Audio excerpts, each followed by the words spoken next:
તો રાજ્યના અગ્રણી અખબાર દિવ્ય ભાસ્કર દ્વારા ટ્રાફિક જાગૃતિને લઈને એક અનોખી પહેલ શરૂ કરવામાં આવી છે। ત્યારે રાજ્યમાં વધતા અકસ્માતો ઘટાડવા માટે મોટા પાયે પ્રયાસો કરવામાં આવી રહ્યા છે।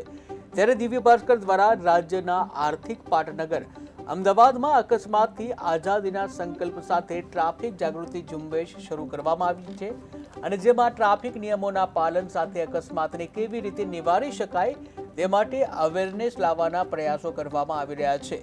જેમાં દિવ્ય ભાસ્કર સાથે રિલાયન્સ ઇન્ડસ્ટ્રીઝ, જાણીતી હોસ્પિટલ કેડી હોસ્પિટલ પણ જોડાય છે।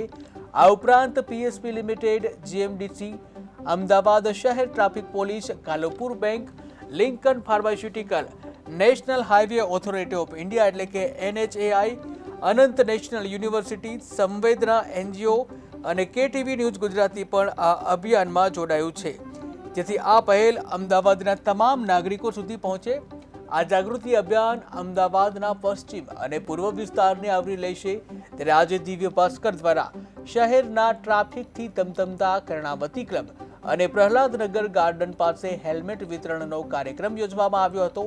આ બંને 4 રસ્તે હેલ્મેટ વિના વાહન ચલાવવા વાહન ચાલકોને વિનામૂલ્યે હેલ્મેટ આપવામાં આવ્યા હતા અને હેલ્મેટ પહેરવું કેમ જરૂરી છે તે અંગે માર્ગદર્શન પણ આપવામાં આવ્યું હતું। આ સાથે જ ટ્રાફિક નિયમ અંગે પણ જાણકારી આપવામાં આવી હતી।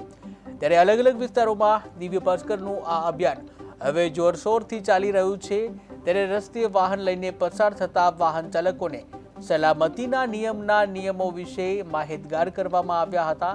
આ સાથે જ ટ્રાફિક નિયમ કેટલા જરૂરી છે તે બાબતે માર્ગદર્શન પણ આપવામાં આવ્યું હતું।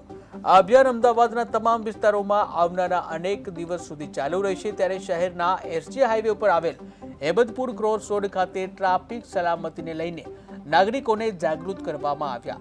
તેમને હેલ્મેટ કેમ પહેરવું, સીટ બેલ્ટ બાંધવું કેમ જરૂરી છે, ઓવરસ્પીડમાં વાહન ન ચલાવવું સહિતની સમજણ આપવામાં આવી હતી। ત્યારે દિવ્ય ભાસ્કર દ્વારા નાગરિકોને વિનામૂલ્યે હેલ્મેટ વિતરણ કરવામાં આવ્યું હતું।